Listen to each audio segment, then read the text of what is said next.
नमस्कार साथियों, मैं पवन कुमार बोडक आज की क्लास और आपके अपने YouTube चैनल पर हार्दिक स्वागत और अभिनंदन करता हूं। साथ में आज अपन बात करने जा रहे हैं सम और विषम क्रमचय, इवन एंड ऑड परमुटेशन के बारे में बात करने जा रहे हैं। तो देखो, इवन और ऑड परमुटेशन है वो होता क्या है, सम और विषम क्रमचय क्या होता है, उसको पढ़ने से पहले आपको दो तीन चीजें ध्यान रखने को। एक चीज ध्यान रखनी कि कोई क्रमचय होता है, उस क्रमचय को अपने असूत्री चक्रीय क्रमचयों के गुणन के रूप में व्यक्त कर सकते हैं। ध्यान रखना, हमेशा कोई भी क्रमचय होगा, उस क्रमचय को अगर एक ही चक्रीय क्रमचय है, वो एक ही चक्रीय क्रमचय है, तब तो वो क्या कहलाएगा, वही क्रमचय क्या कहलाएगा, चक्रीय क्रमचय कहलाएगा। परंतु मान लो कोई क्रमचय चक्रीय क्रमचय नहीं है, प्रत्येक क्रमचय क्या होता है, चक्रीय क्रमचय नहीं होता है, परंतु प्रत्येक चक्रीय क्रमचय क्या होता है, क्रमचय होता है। तो जो क्रमचय चक्रीय क्रमचय नहीं है, उस क्रमचय को अपने दो या दो से अधिक असुत चक्रीय क्रमचयों के गुणनफल के रूप में लिख सकते हैं। ये ध्यान रखना हमेशा। तो असुत चक्रीय क्रमचय गुणनफल के रूप में लिखूंगा, तो फिर ध्यान रखना, इस असुत चक्रीय क्रमचय को ना मैं हमेशा पक्षांतरों के गुणन के रूप में व्यक्त कर सकता हूं मैं।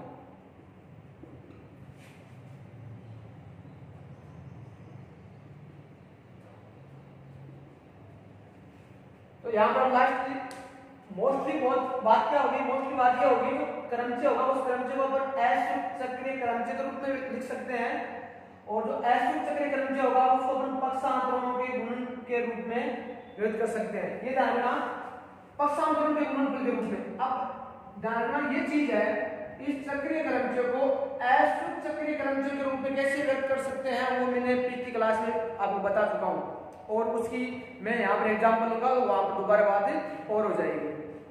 ठीक है, अब अपने मोस्टली क्या पढ़ेंगे, यहाँ पर मोस्टली पहले इसके बारे में पढ़ेंगे कि असुत चक्रीय क्रमचयों को या क्रमचय को मान लो अपन पक्षांतरों के गुणनफल के रूप में कैसे व्यक्त कर सकते हैं।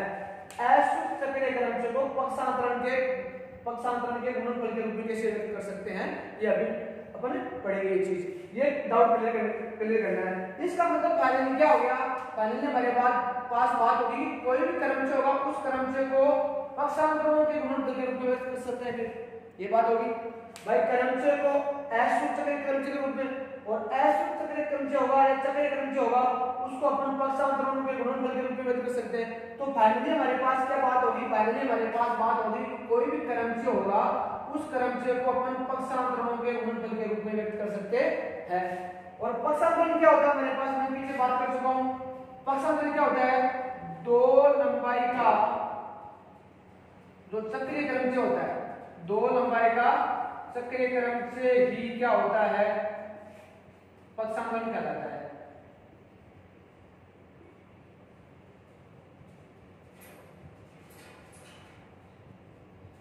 ठीक है, दो लंबाई का चक्रीय क्रमचय क्या होता है, पक्षांतरण कहलाता है। इसका मतलब अपन क्या बात कर चुके हैं, यहां पर जानना हमेशा कि कोई भी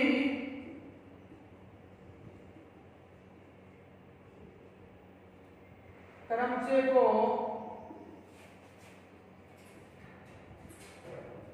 पक्षांतरों के गुणनफल या गुणन एक ही बात है के रूप में व्यक्त कर सकते हैं। ये जानना, अब ये जानना कि कोई भी चक्रीय क्रमचय को पक्षांतरण गुणनफल के रूप में व्यक्त कर सकते हैं, तो वो अद्वितीय नहीं होगा। क्या नहीं होगा, अद्वितीय नहीं होगा ना, वो अद्वितीय रूप नहीं होगा, वो अद्वितीय रूप नहीं होगा। अद्वितीय रूप होने का मतलब है कि कोई भी क्रमचय को अपन पक्षांतरण के गुणनफल के रूप में लिखेंगे, तो वो जो पक्षांतरण आएंगे वो पक्षांतरण कभी भी अद्वितीय रूप नहीं होगा उनका, वो अद्वितीय रूप से नहीं होंगे। मैं उन्हीं पक्षांतरों के गुणनफल के रूप में मैं क्रमचय को लिखूंगा। क्या हो सकता है कि कोई एक अलग टाइप से लिखे, मैं कोई अलग टाइप से लिख सकता हूं, तो क्रमचय को अपन पक्षांतरों के गुणनफल के रूप में लिखेंगे, तो वो जो पक्षांतरण यूज करेंगे उसके गुणनफल के रूप में वो गुणनफल के रूप में होंगे, वो अद्वितीय नहीं होंगे, अद्वितीय रूप नहीं होगा वो क्या हो सकता है, कोई मैं कैसा यूज कर सकता हूँ, वो अन्य क्या क्या क्या हो सकता है और अलग टाइप से व्यक्त भी कर सकता है, तो वो अद्वितीय रूप नहीं होगा, ध्यान रखना ये यूनिक फॉर्म नहीं होगी, वो और रूप भी हो सकता है, वो कैसे होगा वो अपन एग्जांपल लेके बात करेंगे। तो अब थोड़ा सा यहाँ पर अपने को सम और विषम क्रमचय के बारे में बात आती है, यहाँ से पढ़ने के बाद में ये चीज क्लियर होगी। ये चीज क्लियर होने के बाद में आती है सम एवं विषम क्रमचय के बारे में, ऑड और इवन परमुटेशन के बारे में। तो देखो ऑड और इवन परमुटेशन या क्रमचय क्या होता है, देखो किसी भी क्रमचय को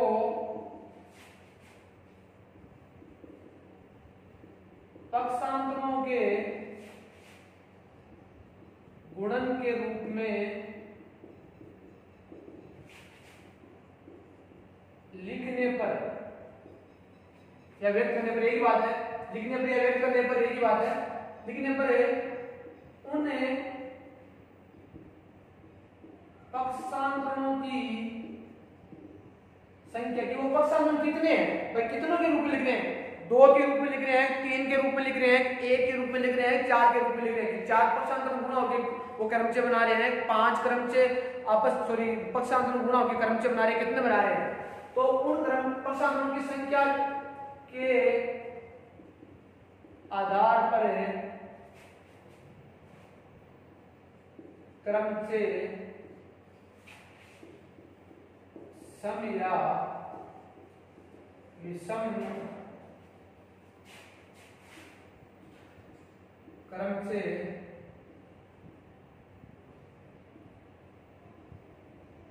कहलाता है। ठीक है, उन पक्षांतरों की संख्या के आधार पर क्रमचय सम या विषम क्रमचय कहलाता है। अब सम कब कहलाएगा, पक्षांतरों की संख्या सम है तो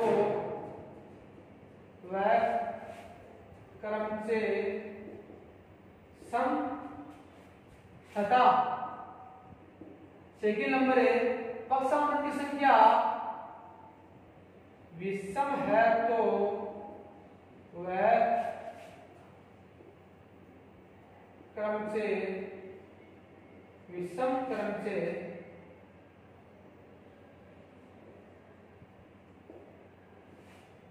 कहलाता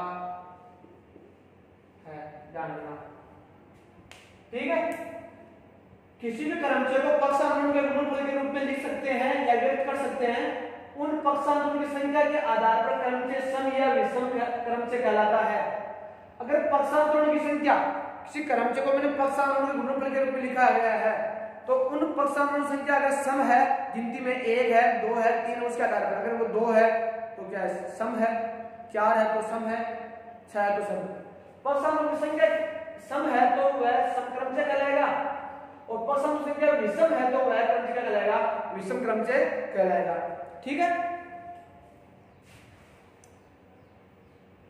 अब अपन देखो कैसे कर सकते हैं, देखो अब एग्जांपल लेके बात करता हूं, जैसे फॉर एग्जांपल देखो, एग्जांपल से चीज आपको समझ में आ जाएगी ये चीज।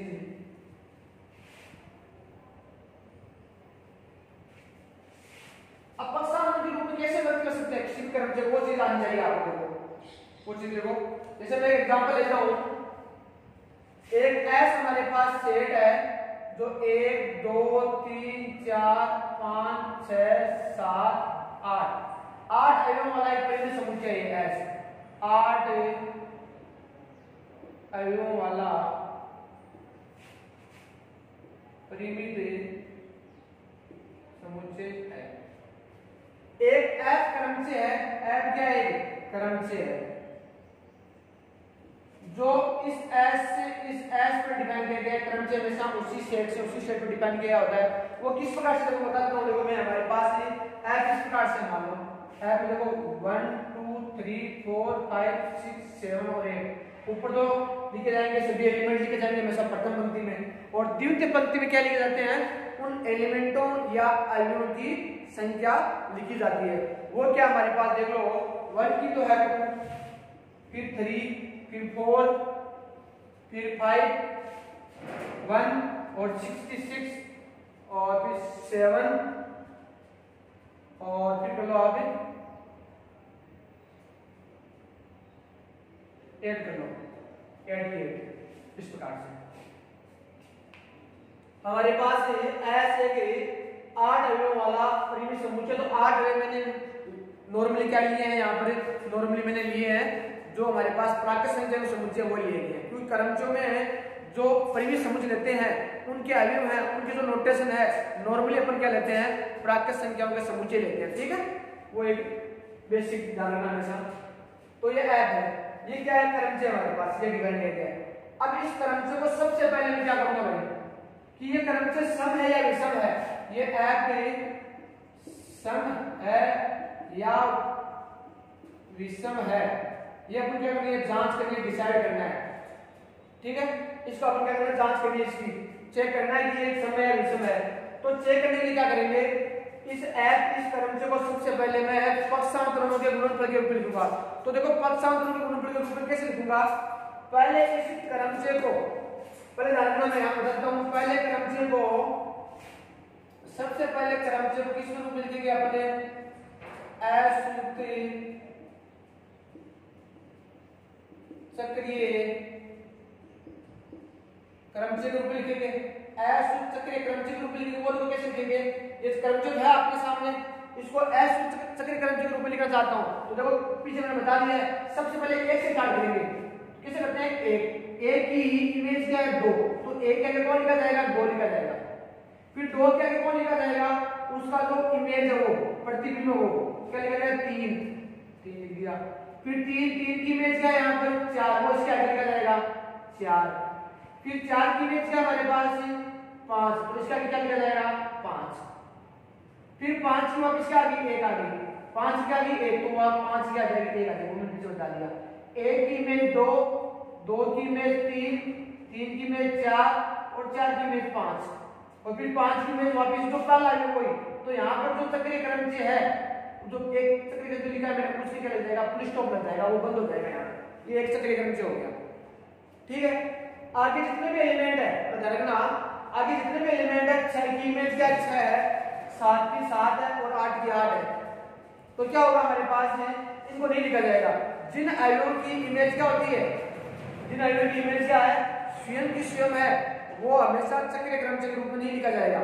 ठीक है, तो 1 से लेकर 5 तक तो मैंने लिख दी और बाकी 3 एलिमेंट बच गए 6, 7 और 8, उन तीनों की इमेज क्या स्वयं है, वो यहाँ पर नहीं लिखे जाएंगे। तो एक ही है हमारे पास। तो इसका मतलब जो क्रमचय दिया गया है वो एक ही सक्रिय क्रमचय है, वो एक है क्या, स्वयं क्या सक्रिय क्रमचय ही है। एक अपने एक ऐसा एग्जांपल और ले लेंगे यहाँ पर, जो 2 या 3 सक्रिय क्रमचयों के गुणनफल के रूप में लिखा जा सकता है। अब ये तो हो गया, ये तो हमारे पास क्या आ गया, ये आ गया सक्रिय क्रमचय।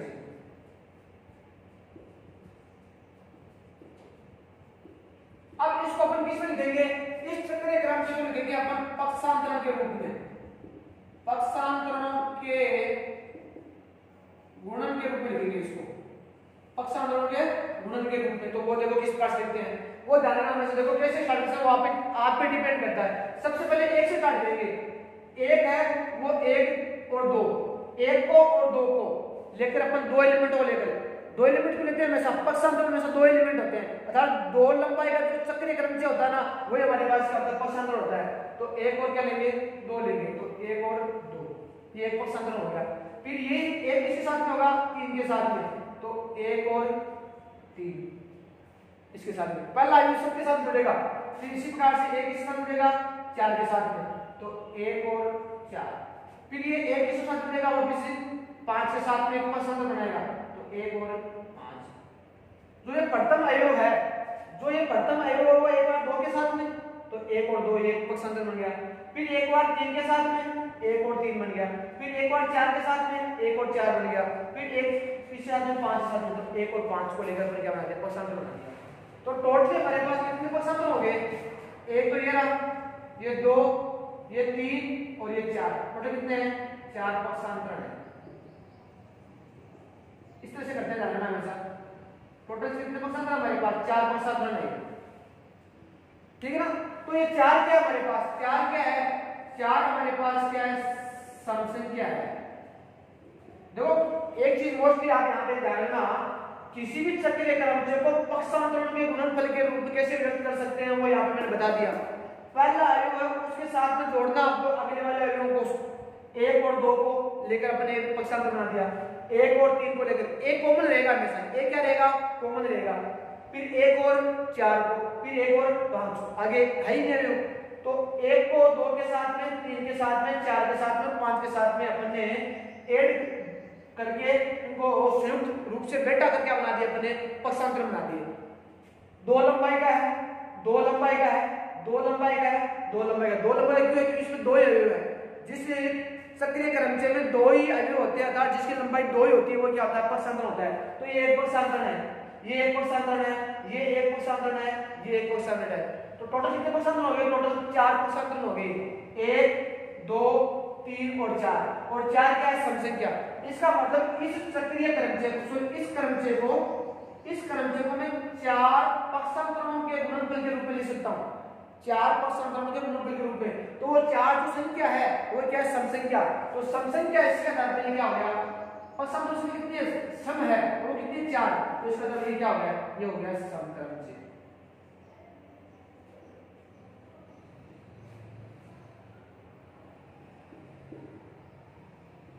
अतः ये अब क्या हो गया, समक्रमचय हो गया। ये कहां से डिसाइड किया आपने, ये अपने डिसाइड किया जाएगा, ये अपने इस क्रमचय को सबसे पहले मैंने चक्रीय क्रमचयों के गुणनफल के रूप में लिखा गया है, वो यहाँ पे एक ही बन रहा है, इस एग्जांपल में क्या बन रहा है, वो एक ही बन रहा है, अर्थात ये जो क्रमचय वो क्या स्वयं नहीं क्या हमेशा एक ही चक्रीय क्रमचय हो, अर्थात वो चक्रीय क्रमचय है। अगर और अपने एग्जांपल लेंगे उसमें किसी भी क्रमचय को अपन 2 या 2 से अधिक असयुक्त सक्रिय क्रमचयों के गुणनफल के रूप में लिख सकते हैं। तो वहां पर ये एक ही बना, तो एक ही बना दिया। अब इस एक चक्रीय क्रमचय को मैंने पक्षांतरण के गुणनफल के रूप में लिखा गया है, वो इस प्रकार से लिखा है, आपके सामने हो, इस प्रकार से मैंने बता दिया किस प्रकार से, ठीक है। और वो संख्या में कितनी है, 1 2 3 4, 4 क्या है, समसंख्या है। इसका मतलब इस क्रमचय को 4 पक्षांतरणों के गुणनफल के रूप में लिख सकता हूं, और 4 क्या होते हैं, समसंख्या। तो समसंख्याओं के पक्षांतरणों के गुणनफल के रूप में लिखा गया मैंने इसमें, तो ये क्या हो गया, ये क्रमचय क्या हो गया, इसके आधार पर समक्रमचय में, ये मैंने परिभाषा दी है। पक्षांतरों की संख्या सम है तो वह क्रमचय सम होगा, और पक्षांतरों की संख्या विषम है तो वह क्रमचय क्या होगा, विषम क्रमचय कहलाएगा। यहाँ पर 4 क्रमचय, तो ये क्या हो गया, समक्रमचय हो गया। अब ये है तो कई ऐसे भी लिख सकते हैं, उल्टा भी लिख सकते हैं। देखो 1 और 2 है, 1 और 2 से बना हुआ क्रमचय है ना, वो 2,1 वाला एक ही बात है। मैंने क्या कहा है, एक धारणा मैंने एक चीज पहले बताई आपको, कोई भी जो पक्षांतर होता है उसका जो प्रतिलोम होता है ना, इनवर्स होता है, वो सेम ही होता है। 1 और 2 जो पक्षांतर है उसका प्रतिलोम इनवर्स पक्षांतर क्या होगा, 2 1 होगा, मतलब 1 2 को उल्टा कर दो, 2 1 हो गया, और वो सेम ही होता है। मतलब 1 और 2 क्या होते हैं, दोनों बराबर होते हैं। धारणा मैं यहाँ बता देता हूँ, जो 1 और 2 पक्षांतर है वो बराबर होता है 2 और 1 के बराबर होता है। तो कहीं भी 1 2 को लिखा गया, 1 2 को 2 1 भी लिख सकता है, 1 3 को 3 1 भी लिख सकता है वो धारणा, 1 4 को 4 1 भी लिख सकता है धारणा, और 1 5 को 5 1 भी लिख सकता है।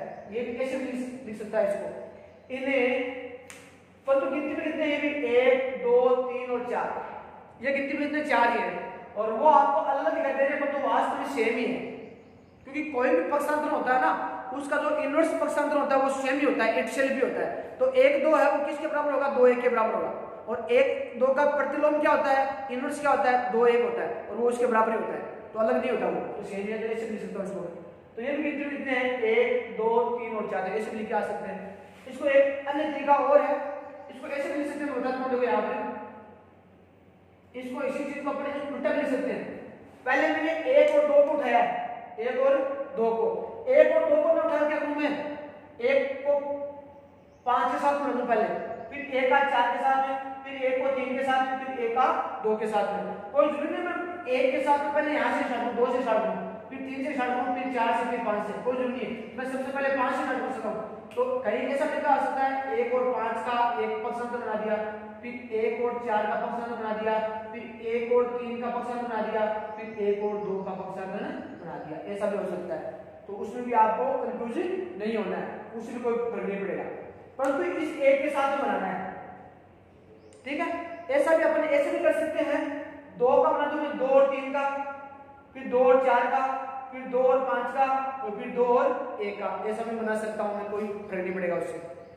ठीक है, तो ये चीज डाउट क्लियर करना। अब एक एग्जांपल लेता हूं मैं, एक अन्य एग्जांपल से आपको एक चीज और समझने जा रहा हूं, देखो उसको समझ आए विषय कर्म से वो।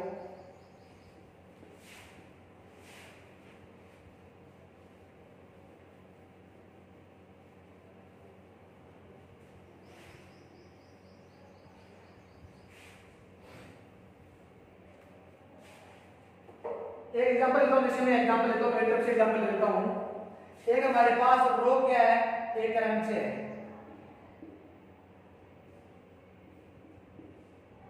रो कहां से कहां डिफाइन है, रो मैं लिखता हूं मैं यहां पर S9 से S9 पे डिफाइन है। यहां पर S मैंने बताया नहीं S क्या है, S9 लिख दिया मैंने। S9 होने का मतलब क्या है, वह परिमित समुच्चय जिसमें एलिमेंट कितने हो, 9 एलिमेंट हो।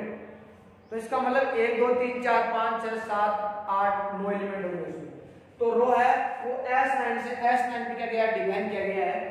अब रो है क्या, देखो वो रो हमारे पास 9 अवयव वाले समुच्चय भी क्या है, क्रमचय है। वो किस प्रकार से, वो देख इस प्रकार से देखो 1 2 3 4 5 6 7 8 और 9 अवयव है। तो ऊपर क्या लिखूंगा मैं, अवयव लिखूंगा, ये तो क्या हमारे पास अवयव। और दूसरे पंक्ति में क्या लिखूंगा मैं, अवयवों का प्रतिबिंब लिखूंगा मैं।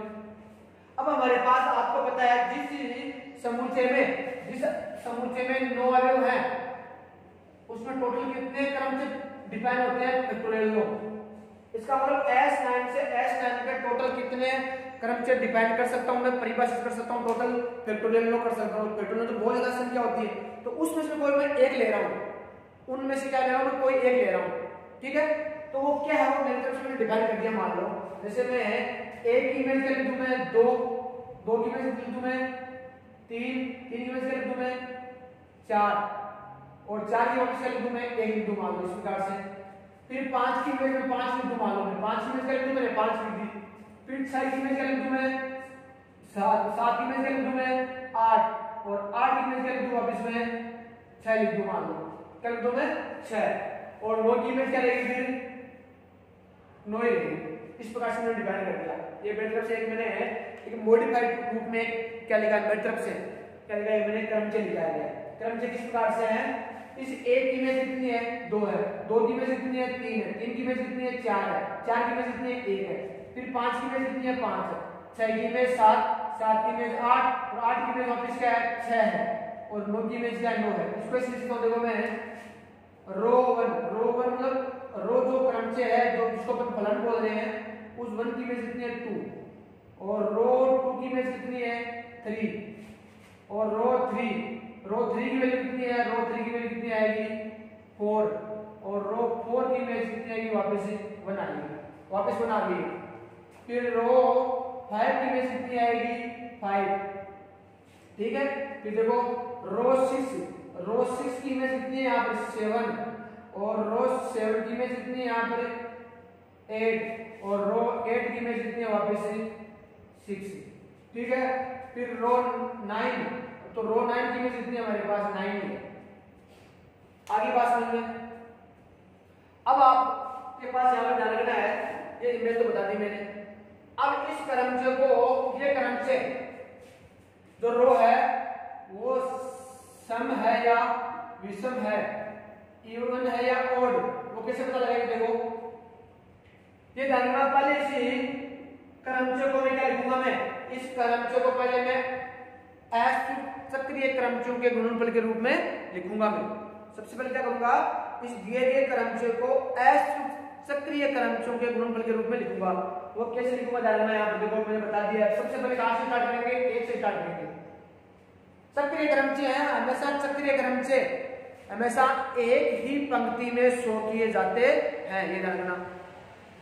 इसका मतलब क्या कर सकता हूं मैं, किसी भी क्रमचय को क्या कर सकता हूं मैं, एक पंक्ति के रूप में शो कर सकता हूं, परंतु उस पंक्ति में क्या आएंगे, एक या एक से अधिक अशुद्ध चक्रीय क्रमचय आ सकते हैं। वो देखो कैसे आएंगे, देखो एक इमेज क्या है यहाँ पर 2, तो एक क्या 2 लिखूंगा मैं, फिर 2 की इमेज क्या है 3, तो 2 आगे 2 क्या लिखूंगा मैं 3, उसके आगे क्या लिख देते हैं पिछले वाले अवयव की इमेज प्रतिबिंब लिखा जाता है। फिर 3 की इमेज क्या है यहाँ पर 4, तो 3 क्या लिखूंगा मैं 4, फिर 4 की इमेज क्या है वापस, 4 की इमेज वापस एक ही आ गई, तो 4 की इमेज वापस क्या बोलूंगा मैं, ये 4 की इमेज एक आ गई वापस, तो ये क्या बन गया, चक्र बन गया। एक की इमेज 2, 2 की इमेज 3, 3 की इमेज 4, और 4 की वापस 1, तो 4 में क्या हो गया, फुल स्टॉप लग गया है। ठीक है, तो 1 2 3 4 तो हो गया। उसके बाद में क्या करूंगा, 4 तो हो गया, ये एक चक्र बन गया है, ये एक चक्र बन गया है।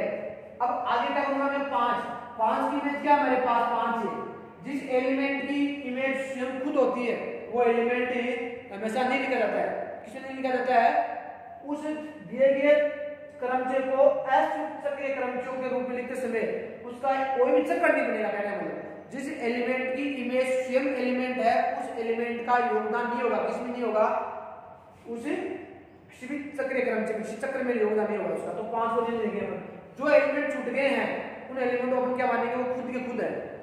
फिर तो 5 की 5 छोड़ेंगे इसको, 6 की इमेज अलग है तो 6 से स्टार्ट होगा, फिर किसे स्टार्ट होगा मैं 6 से, 6 की इमेज क्या है यहाँ पर, 6 की इमेज 7 है तो 6 क्या गया दोनों में 7, और 7 की इमेज क्या है यहाँ पर 8, तो 7 क्या गया दोनों में 8, और फिर 8 की वापस क्या आ गई 6, 8 की इमेज क्या आ गई 6 आ गई वापस, तो ये वापस 6 आ गई, 6 की इमेज 7, 7 की इमेज 8, और 8 की वापस क्या आ गई 6, तो 8 की इमेज 6 नहीं लिखूंगा मैं, तो वो ऐसे समझना कि अगले वाले की प्रारंभिक वाला है, लास्ट वाले की इमेज क्या है प्रारंभिक वाला है, तो ये क्या बन गया, चक्र बन गया है। इसको अपन यही फुल स्टॉप कर देंगे। ठीक है, तो 7 8 तक चलेंगे अपन। फिर 9 आ रहा है, 9 की इमेज क्या है, 9 ये खुद ही है, स्वयं है, यहां पर भी क्या है स्वयं है, तो ये नहीं लिखा जाएगा, तो 9 का योगदान नहीं होगा, तो यहां पर इतने बस। तो ये क्या हो गए, 2 अशुद्ध क्रमचय हो गए, 2 अशुद्ध सक्रिय क्रमचय, सक्रिय क्रमचय। तो इस दिए गए क्रमचय को 2 अशुद्ध सक्रिय क्रमचयों के गुणनफल के रूप में क्या कर दिया, शो कर दिया है। अब इस 2 अशुद्ध सक्रिय क्रमचय क्या करूंगा, शो में फिर करूंगा मैं शो इनको पक्षांतरण के रूप में, किसके रूप में शो करूंगा इनको, पक्षांतरण के रूप में। तो देखो पक्षांतरण को कैसे शो करते हैं, वापस एक बार और देख लेना। सबसे पहले मैं इस सक्रिय क्रमचय का क्या करूंगा, मैं ट्रीटमेंट करूंगा, अर्थात इस एक चक्रीय क्रमचय को पक्षांतरण के गुणनफल के रूप में लिखूंगा। तो कैसे लिखूंगा, वही तरीका, 1 से स्टार्ट करते हैं, 1 और 2 को अपन लेंगे, तो 1 और 2 से 1 पक्षांतरण बन गया, फिर 1 के साथ लूंगा मैं 3 के साथ में, तो 1 और 3 का बन गया। कई बार क्या होता है 1 और 4 लेते हैं पहले, फिर 1 और 3 को लेते हैं, फिर 1 और 2 को लेते हैं, तो उससे कोई फर्क नहीं पड़ेगा, उससे कोई फर्क नहीं पड़ेगा, एक ही बात है, वो आगे पीछे बातचीत वही आएगी। फिर क्या करेंगे अपने इस 1 को किस साथ में, 4 के साथ में, तो 1 का 4 के साथ में, बस इतना बनेगा। पहला अवयव दूसरे अवयव के साथ में जुड़ के एक पक्षांतर बना दिया 2 एलिमेंटों वाला, फिर पहला अवयव तीसरे अवयव के साथ में, फिर पहला अवयव चौथे अवयव के साथ में। पहला हमेशा कॉमन रहेगा, पहला का दूसरे के साथ में, दूसरे का तीसरे, सॉरी दूसरा तीसरे साथ नहीं होगा, पहला का दूसरे के साथ में, पहला का तीसरे के साथ में, और पहला का चौथे के साथ में। इस प्रकार से मैंने पक्षांतर बना दिए। तो इस एक क्रमचय से, इस एक चक्रीय क्रमचय से मैंने 3 पक्षांतर बनाए। अब ये एक और बच गया, इससे बन गया हमारे पास ये 3। अब इससे और बनाएंगे अपन, वो यहां पर बनाऊंगा मैं, देखो वो कैसे बनाऊंगा, देखो ये एक अपने आप में क्या एक चक्रीय क्रमचय है, तो इसको भी क्या करूंगा मैं, इस प्रत्येक चक्रीय क्रमचय को पक्षांतरणों के गुणनफल के रूप में अपन व्यक्त कर सकते हैं। तो इसको अलग रूप से करूंगा मैं, अलग क्रम पक्षांतर आएंगे इनके लिए। वो कैसे आएंगे, देखो वो अपना पहले अवयव से स्टार्ट करेंगे, इसको 6 और 7 का बनाएंगे अपन सबसे पहले, तो 6 और 7 का एक क्या बना दिया हमने, पक्षांतर बना दिया। फिर 6 का किस साथ बनाएंगे, अगले वाले कौन सा आ गया 8, तो 6 और 8 का, ठीक है ना, तो कोई फर्क नहीं पड़ेगा। तो पहला अवयव है वो दूसरे के साथ में, फिर जो पहला अवयव है वो तीसरे के साथ में। इस प्रकार से जो एक अन्य चक्रीय क्रमचय और था उसको 2 पक्षांतरों के गुणनफल के रूप में और लिख दिया हमने, दो बनाएंगे इस प्रकार से। अब टोटल तो कितने हो गए? टोटली हमारे पास 1 2 3 4 और 5, टोटल कितने हो गए हमारे पास? टोटल 5 क्या हो गए? पक्षांतरण हो गए। तो 5 पक्षांतरणों का गुणनफल है, 5 पक्षांतरणों का गुणन है। इसका मतलब इस क्रमचय को मैं 5 पक्षांतरणों का गुणनफल के रूप में लिख सकता हूं। और 5 क्या है यहाँ पर? 5 हमारे पास विषम संख्या है। क्या है ये? विषम संख्या। तो 5 विषम संख्या है, तो इसी के आधार पर मैं ये कहूंगा कि ये क्रमचय है, वो क्या है? विषम है। क्या है? विषम। किसी भी क्रमचय को जितने संख्या में जो पक्षांतरण आते हैं, उन पक्षांतरों की संख्या क्या है? अगर वो विषम है तो हमारे पास वो पक्षांतरण, वो क्रमचय क्या होगा? विषम होगा। तो अगर सम है तो क्या होगा? सम। तो यहाँ पर इस क्रमचय को मैं 5 पक्षांतरणों के गुणनफल के रूप में व्यक्त कर सकता हूं, और वो 5 है क्या? विषम संख्या है। तो अगर 5 विषम संख्या है तो इसी के आधार पर ये क्रमचय क्या हो गया? विषम क्रमचय हो गया। क्या हो गया? विषम क्रमचय। आगे बात समझ में। अब एक चीज थोड़ा सा ध्यान रखना, मैंने कहा कि किसी भी क्रमचय को पक्षांतरणों के गुणनफल के रूप में व्यक्त कर सकता हूं, तो वो पक्षांतरण क्या होंगे? अद्वितीय रूप से नहीं होंगे, वो कोई और भी हो सकते हैं, परंतु हमेशा वो होंगे कितने? वो हमेशा कितने होंगे? 5 ही होंगे। गिनती में 5 होंगे, वो अलग हो सकते हैं, वो अन्य को 5 हो सकते हैं, परंतु वो होंगे कितने? 5 होंगे। फॉर एग्जाम्पल इसी की बात करूं मैं, इसी को अन्य रूप में ऐसे भी लिख सकता हूं मैं, तो यहां बताता हूं मैं, इसको ऐसे भी लिखते हैं, देखो 1 2 3 और 4 को ऐसे लिखते हैं, 1 और 4 लिखते हैं पहले, 1 को इस लास्ट के साथ बनाता हूं, फिर 1 और 3 सेकंड इधर से, फिर 1 और 2 ऐसा बनाते हैं। कई किताबों में आपको ऐसा भी मिलेगा। इस पूरे चक्र में पहले को लास्ट वाले के साथ में, फिर सेकंड लास्ट वाले के साथ में, इस प्रकार से इसके अगले वाले के साथ ऐसे भी हो सकता है, ऐसे बना सकते हैं। एक को करनी पड़ेगा उसे।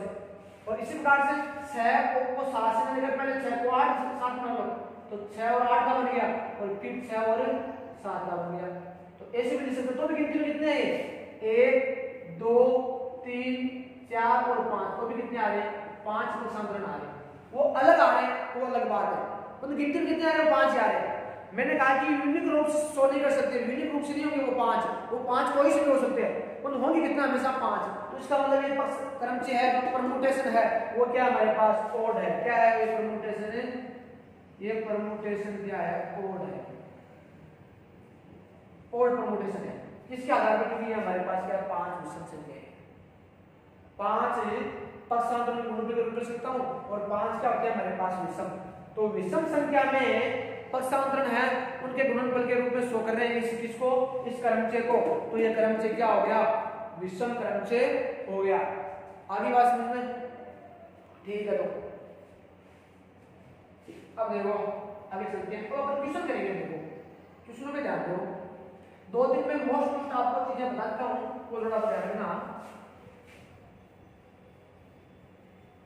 कुछ प्रॉपर्टीज हैं जिसे अपन क्वेश्चन करेंगे, तो एग्जाम में इस प्रकार से आते हैं। अब है गुणक्रम। गुणक्रम किसके हैं? सम व विषम क्रमचयों के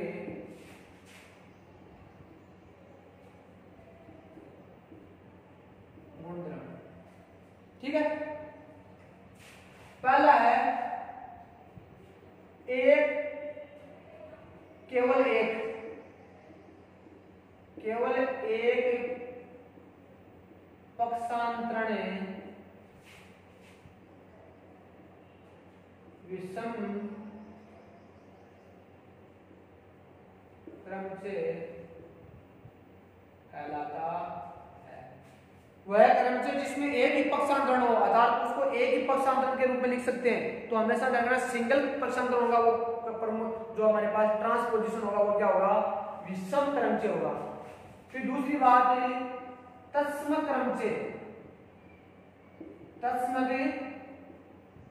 क्रमचय एक समक्रमचय कहलाता है। समक्रमचय होता है या कहलाता है, एक ही बात है। तो ध्यान रखना हमेशा आइडेंटिटी परमुटेशन है, तत्सम क्रमचय है, वो एक ही समक्रमचय कहलाता है। क्या कहलाता है? एक समक्रमचय। क्योंकि कोई भी हमारे पास आइडेंटिटी परमुटेशन होगा तो तत्सम क्रमचय होगा, वो किन्हीं भी पक्षांतरणों के गुणनफल के रूप में लिखा जाएगा।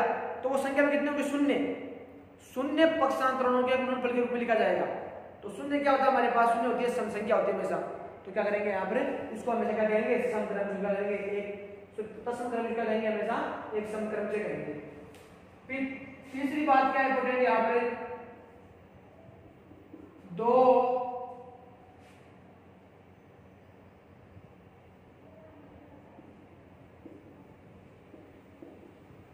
समक्रमचयों का गुणन एक समक्रमचय प्राप्त होता है। दो विषम क्रमचयों का गुणन एक समक्रमचय प्राप्त होता है। एक समक्रमचय होता है वो भी, देखो वो जोड़ वाला, जैसे 2 + 2 कितना होता है? 4। तो 2 सम प्लस सम क्या आता है हमेशा? सम ही तो आता है। विषम प्लस विषम वो नियम लिखा है यहाँ पे। विषम प्लस विषम भी क्या होता है? सम होता है। जैसे 3 + 7 कितना हो गया? 10। या 3 + 3 कितना हो गया? 6। 6 क्या सम तो है। तो 2 सम तो भी सम, 2 विषम तो भी सम। 5 नंबर 1 सम व 1 विषम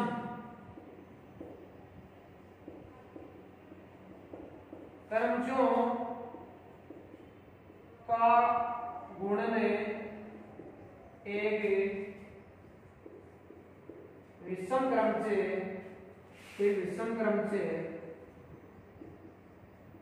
प्राप्त होता है। क्योंकि आप जानते हो कि एक सम संख्या और एक विषम संख्या दोनों को ऐड करता हूं क्या आती है? हमेशा विषम आती है। तार करने का मतलब जैसे 2 + 3 बराबर क्या आता है? 5। तो जोड़ वाला नियम लगता है एक भी। तो जोड़ वाले नियम से आप याद रख सकते हो, 2 सम तो सम, 2 विषम तो सम, और 1 सम और 1 विषम तो विषम। आगे बात समझ में ये चीज है। अब एक चीज करना थोड़ा मैं बता देता हूं, देखो आपको नॉर्मली अगर कोई मान लो 5 लंबाई का सक्रिय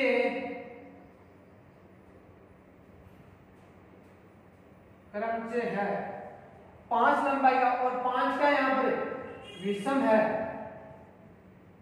तो विषम लंबाई का सक्रिय क्रमचय होता है ना, वो हमेशा क्या होता है? समक्रमचय होता है। जैसे 5 नंबर का एक एग्जांपल दिया, 5 का विषम, तो विषम लंबाई का सक्रिय क्रमचय क्या होता है? एक समक्रमचय होता है। और जैसे 4 लंबाई का मान लो, इसको अपन क्या बोलते हैं? सम बोल रहे हैं। सम होता है 4 तो, ठीक है। तो सम लंबाई का सक्रिय क्रमचय है, तो वो क्या होता है? हमेशा विषम क्रमचय होता है। अगर लंबाई किसी की लंबाई है, अगर वो विषम है, जैसे 5 है, 5 4 है, कितनी है, उसके आधार पर हम बता सकते हैं। क्योंकि विषम लंबाई का क्रमचय होगा वो समक्रमचय होगा, और सम लंबाई जैसे 4 लंबाई का मान लो, जैसे कितनी लंबाई का? 4 लंबाई का, तो 4 लंबाई का क्रमचय होगा, तो सक्रिय क्रमचय होगा, वो क्या होगा? विषम क्रमचय होगा। क्यों होगा? क्योंकि जितने लंबाई का क्रमचय है, अगर वो सम है, लंबाई में कितना वो सम है, तो उससे बनने वाले पक्षांतर हमेशा क्या होंगे? विषम होंगे। और अगर मान लो उसकी लंबाई क्या है? विषम है, लंबाई कितनी है? विषम है, तो उसमें अवयव संख्या कितनी है? विषम है, तो उससे बनने वाले जो पक्षांतर होंगे वो क्या होंगे? सम होंगे। फॉर एग्जांपल मैं बात करना चाहूंगा, देखो यहाँ पे डाउट क्लियर करता हूं मैं, जैसे 1 2 3 और 4, ये क्या है? 4 लंबाई का सक्रिय क्रमचय, ये 4 लंबाई का सक्रिय क्रमचय, कितने? 1 2 3 और 4 अवयव है, तो ये 4 लंबाई का सक्रिय क्रमचय हो गया। तो इससे पक्षांतर कितने? नेगेटिव पक्षांतर बनाओ तो मैं, तो 1 और 2, 1 और 3 और एक और 5। भाई एक बार एक और 2 के साथ जुड़ेगा, एक बार एक और 3 के साथ जुड़ेगा और एक बार किसके साथ जुड़ेगा 4 के साथ। तो टोटल कितने हो गए हमारे पास 1 2 और 3, तो टोटल कितने हो गए हमारे पास 3 हो गए। तो 4 लंबाई का तत्व कितने हैं हमारे पास 3 आए, एक कम गिनती में कितने एक कम आए, एक कम आया है। तो 3 पक्षांतर होंगे 4 लंबाई वाले क्रमचय को शो करने के लिए, 3 पक्षांतर क्या लगेंगे काम में लेंगे अपन। तो अगर गिनती में कितने हैं तो समय यहाँ पे 4 क्या आ गया 3 आ गया, विषम आ गया ना, इस प्रकार से देख सकते हैं डेरिवेशन फॉर्म में 1 2 और 3 और 4 और 5। ये 5 लंबाई का क्या है, 5 लंबाई का क्या है सक्रिय क्रमचय, ये 5 लंबाई का सक्रिय क्रमचय है। तो इससे पक्षांतर में कितने बनेंगे देख सकते हैं, देखो 1 और 5 उल्टा मिलता हूं मैं अगली बार, 1 को 5 के साथ में करता हूं, फिर 1 और 4 के साथ में तो 1 और 4, फिर 1 के साथ में 3 के साथ में तो 1 और 3, फिर 1 के साथ में 2 के साथ में तो 1 और 2, इस तरह से बनेंगे। ये आप बता दीजिए तो कितने 1 2 3 और 4 कितने आ रहे हैं टोटल 4 आ रहे हैं। तो 5 लंबाई का टोटल कितने हैं 4 आए, तो एक कम आएगा। जितने लंबाई का चक्रीय क्रमचय है उसको पक्षांतरण के रूप में शो करूंगा तो उससे एक कम गिनती में क्या आएंगे वो पक्षांतरण आएंगे। तो जब सम है तो सम में से एक कम करेंगे तो वो आ जाएगा विषम, और विषम में से एक कम करेंगे तो कितना आ जाएगा सम। तो ये लॉजिक समझ में आ गया आपके, तो वो डाउट आपके क्लियर हो जाना चाहिए। ये चीजें थोड़ी सी मोटी चीजें थी। अब जो एग्जाम में आने वाला क्वेश्चन है उसको अपन करते हैं। देखो एग्जाम में क्वेश्चन देखो किस प्रकार से आएगा।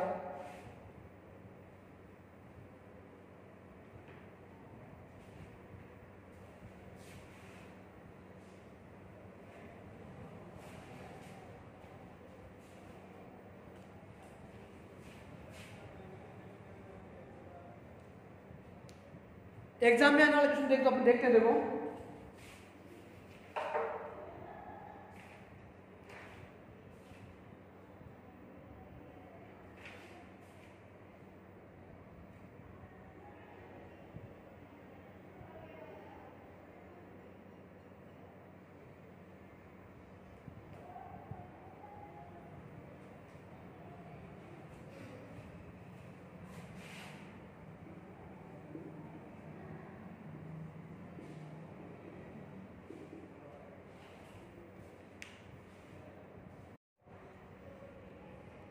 हमारे सामने ये क्वेश्चन है, यदि सिग्मा कोई है क्रमचय है वो 9 अवयव वाले 1 2 3 4 5 6 7 8 9 टोटल 9 कितने अवयव हैं 9 अवयव हैं, अर्थात 9 अवयव वाले एक परिमित समुच्चय में डिवाइड किया गया है जिसमें एक की इमेज कितनी है 3 है, 2 की इमेज कितनी है 1 है, 3 की इमेज कितनी है 4 है, 4 की इमेज कितनी है 2 है, 5 की इमेज कितनी है 8 है, 6 की इमेज कितनी है 6 है, 7 की इमेज कितनी है 9, 8 की इमेज 7 और 9 की इमेज 5 है। तो सिग्मा को अशुद्ध सक्रिय क्रमचयों के गुणनफल के रूप में लिखिए। वह रो सिग्मा की कोटि ज्ञात कीजिए, ऑर्डर ज्ञात करना है, वह सिग्मा के सम या विषम होने की जांच कीजिए। इतनी बातें 3 क्वेश्चन पूछे गए, टोटल कितने क्वेश्चन पूछे गए हमारे पास 3 क्वेश्चन पूछे गए। तो 3 क्वेश्चन पूछने में देखो सबसे पहले इस रो को अपन क्या करेंगे, इसके आंसर देखो फर्स्ट पार्ट क्या होगा इसका, फर्स्ट पार्ट क्या रहेगा, फर्स्ट पार्ट रहेगा अपन को क्रमचय को जो सिग्मा है यहां पर इसको अशुद्ध सक्रिय क्रमचय के रूप में लिखना या प्रकट करना। तो ठीक है, तो अशुद्ध सक्रिय क्रमचय के रूप में देखो कैसे लिखेंगे, देखो वो यहां पे दे सकते हैं आप, देखो मैं बता देता हूं आपको। सबसे पहले 1 से स्टार्ट करेंगे, सबसे पहला हमें कौन होता है 1, तो 1 से 2 सबसे पहले, ठीक है। वो अशुद्ध सक्रिय क्रमचय वो 1 भी हो सकता है, 2 भी हो सकते हैं, 3 भी हो सकते हैं। अगर वो 1 ही आ रहा है, अगर वो चक्रीय क्रमचय 1 ही आ रहा है तो उसको ऊपर क्या बोल देंगे, वो जो क्रमचय वो क्या चक्रीय क्रमचय है, वो क्या है क्रमचय, क्या है चक्रीय क्रमचय है। तो देखो सबसे पहले अपन 1 से स्टार्ट करते हैं। 1 क्या है कि उसका प्रतिबिंब, 1 क्या है कि प्रतिबिंब कौन होगा 3, ठीक है। फिर 3 क्या है और 3 का हमारे पास प्रतिबिंब क्या है 4, 3 का प्रतिबिंब क्या है 4 है ना, तो 4 लिखूंगा मैं, 3 क्या है, ठीक है। और 4 क्या लिखूंगा उसका प्रतिबिंब, यहां पर 4 का प्रतिबिंब क्या है यहां पर 2, तो 2, फिर 2 का क्या हमारे पास यहां पर 2 का वापस क्या है 1 है, 2 का वापस 1 ही आ रहा है, तो 2 का वापस 1, 2 का वापस 1 आ गया पहला, लास्ट वाले का वापस क्या आ गया पहला आ गया, तो ये चक्कर क्या हो जाएगा, बंद हो जाएगा यहीं से, इसको आगे अपन नहीं बढ़ाएंगे। और 2 क्या करना है, 1 भी नहीं लिखूंगा मैं। इसका मतलब क्या समझना आपको, 1 की इमेज 3 की इमेज 4 की इमेज 2 और 2 की इमेज क्या आगे वापस 1। ये आपको समझना है हमेशा। फिर ठीक हो गया, ठीक है। तो इसमें कौन कौन से यूज हो गए, 1 यूज हो गया, 2 यूज हो गया, 3 यूज हो गया, 4 यूज हो गया। तो 1 2 3 4 तो काम आ गए। अब कौन आएगा, 5। अब एलिमेंट आने वाला कौन सा आएगा, अगले वाला एलिमेंट 5 आएगा। तो 5 से स्टार्ट करेंगे। तो जो दूसरा सक्रिय क्रम से है उसको 5 से स्टार्ट करूंगा, मैं 5 से स्टार्ट करूंगा। और 5 से स्टार्ट क्यों करूंगा, क्योंकि यहाँ पर जो 5 की इमेज है वो कितनी है हमारे पास, 8 है। 5 की इमेज 5 नहीं है, अगर 5 की इमेज 5 होती, स्वयं होती तो 5 काम में नहीं आता, 5 को अपन छोड़ देते। तो 5 कितनी है, देखो 5 से कौन बचेगा, उसकी इमेज में कितनी है, 8। तो 5 का 8। फिर 8 की इमेज क्या है यहाँ पर, देखो 8 की इमेज 7 हो, 8 का कौन निकल जाएगा, 7। फिर 7 की इमेज क्या है यहाँ पर, 7 की इमेज कितनी है, 9। तो 7 का कौन निकल जाएगा, 9। और फिर 9 की इमेज क्या है यहाँ पर, 9 की इमेज कितनी है, 5। तो 9 की इमेज 5 वापस आगे, पहला भी आ गया इसमें। 5 की इमेज 8, 8 की इमेज 7, 7 की इमेज 2 और 9 की इमेज वापस क्या आ गई, 5। तो 9 के 5 लिखेंगे, मतलब 9 की इमेज वो पहला वाला है, वो है, समझना आपको। उसको यही बंद कर देंगे, फिर स्टॉप लगा देंगे। अब बच गया कौन, 6 बच गया। तो 6 बचा रहेगा, 6 को अपन कहीं नहीं लिखेंगे, क्योंकि पक्षांतर में से कितने एलिमेंट होते हैं, 2 एलिमेंट। तो 6 का 6 के साथ में कोई पक्षांतर नहीं बनेगा, यानी 6 का 6 लिख दिया, नहीं लिखेंगे अपन। तो जो बाकी बच के एलिमेंट है वो उनकी खुद की इमेज क्या खुद है। तो इससे अपन ये लिख के समझ आएगा, जो एलिमेंट नहीं आ रहा उसकी इमेज क्या खुद की खुद है, ठीक है। तो ये हो गया। तो एस सक्रिय क्रम के रूप में लिख दिया मैंने। अब इसकी कोटि कितनी होगी, दूसरे बंदे को यहाँ पे सम या विषम है, वो जो सिग्मा है वो सम है या विषम है, उसकी जांच करना वो अपन बाद में करेंगे। सबसे पहले अपन क्या करते हैं, रो की कोटि जो बोलते हैं ऑर्डर। ऑर्डर को कैसे करते हैं, मैंने आपको बता दिया है कि किसी भी क्रमचय को सबसे पहले उसको अयुक्त सक्रिय क्रमचय के गुणनफल के रूप में व्यक्त कीजिए। तो अयुक्त सक्रिय क्रमचय के रूप में मैंने व्यक्त कर दिया है। यहाँ पर 2 है, वो कितने हैं, 2 है।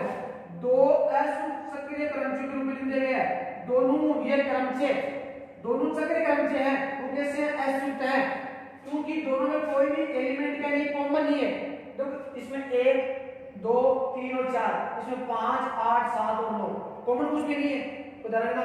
तो कोटि क्या होगी, जो मैंने अयुक्त सक्रिय क्रमचय लिखे गए हैं उनकी जो लंबाई है, लंबाई का एलसीएम।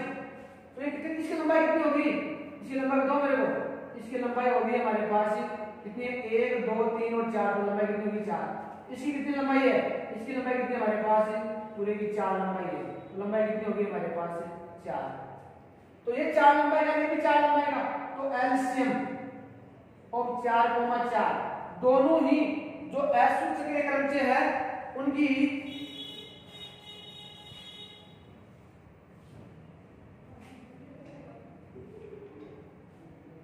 अरे खोल ले, अरे खोल ले इसको, नहीं देख क्या करूं, तो ले रहा तू साथ, ठीक है ले रहा। तो एलसीएम 4,4, तो एलसीएम क्या होगा, 4,4 कितना होगा हमारे पास, 4 रहेगा एलसीएम। तो इसकी कोटि कितनी होगी, ऑर्डर कितना होगा, 4। कोटि का मतलब क्या है, कोटि का मतलब ये है कि इस रो को मैं स्वयं से 4 टाइम क्या करूं, मैं मल्टीप्लाई करूं, अर्थात रो की पावर की जगह मैं 4 लगाऊं। रो की पावर 4 का मतलब क्या है, रो सॉरी सिग्मा, सिग्मा की पावर 4 का मतलब क्या है, यहाँ पर सिग्मा को स्वयं से कितनी बार मल्टीप्लाई करा रहा हूं मैं, 4 बार करा रहा हूं मैं। तो क्या आएगा हमारे पास, आ जाएगा तस्म क्रमचय आ जाएगा। तस्म क्रमचय आता है, 1 की इमेज 1 देगा, 2 की इमेज 2 देगा, 3 की 3 देगा, 4 की 4 देगा, 5 की 5 देगा, 6 की 6, 7 की 7, 8 की 8 और 9 की 9। स्वयं की स्वयं देता है, सब एलिमेंट होगी, वो होता है तस्म क्रमचय। तो इसकी कोटि कितनी होगी, 4 होगी। कोटि की बात होगी। अब बात किसी बात करेंगे कि वो जो रो है वो सम है या विषम है, इसकी जांच करेंगे, चेक करेंगे। इसको कैसे करेंगे, तो ध्यान रखना, इस अयुक्त सक्रिय क्रमचय को मैं पक्षांतरों के रूप में लिखूंगा। किसके रूप में लिखूंगा मैं, पक्षांतरों के रूप में। तो इनको लिखूंगा मैं पक्षांतरों के रूप में, पक्षांतरों के गुणन के रूप में लिखूंगा मैं। तो वो देख लो कैसे, देखो सबसे पहले बना साथ में तो 1,3, फिर 1 के साथ में 4 के साथ में तो 1 4, फिर 1 के साथ में 2 के साथ में 1 और 2, बस एंड हो गया। 1 के साथ में 3, 1 के साथ में 4, 1 के साथ में 2, तो टोटल कितने बने हमारे पास 3 बने। इसी प्रकार से इसको अपन शो करेंगे 5 का 8 के साथ में तो 5 8, फिर 5 का 8 के साथ में, फिर 5 का 7 के साथ में तो 5 7, फिर 5 के साथ में 9 के साथ में तो 5 का 9 के साथ, इतना बनेगा। इसे आगे जाएगा तो टोटल कितने हो गए इस एक चक्रीय क्रमचक्र में 3 के रूप में, और इसको और टोटल कितने हो गए हमारे पास 1 2 3 4 5 और 6, टोटल कितने हो गए हमारे पास 6 तक संक्रमण हो गए। और 6 क्या हमारे पास सम है, 6 क्या सम संख्या है, तो ये क्रमचय क्या हो गया हमारे पास सम क्रमचय है। इवन परम्यूटेशंस, ठीक है, क्लियर हो गई बात। इस प्रकार से कोई भी क्रमचय है उसको असूचित चक्रीय क्रमचय के रूप में लिखना या पक्षांतरण के रूप में लिखना, उसकी कोटि कैसे ज्ञात करते हैं, कोटि ज्ञात करना, वो सम है या विषम कैसे है उसके रूप में ज्ञात करना अपन बता सकते हैं, ठीक है। और क्वेश्चन है वो 2-4 क्वेश्चन और हैं, वो अपन अगले वाले वीडियो में बात करेंगे। कल एक लास्ट वीडियो बन जाएगा जिसमें जो क्वेश्चन बाकी बचे वो बाकी क्वेश्चन बता दूंगा। तो मोस्टली हमारे पास किसी भी क्रमचय को सम या विषम क्रमचय कब कहते हैं वो आपको आना चाहिए।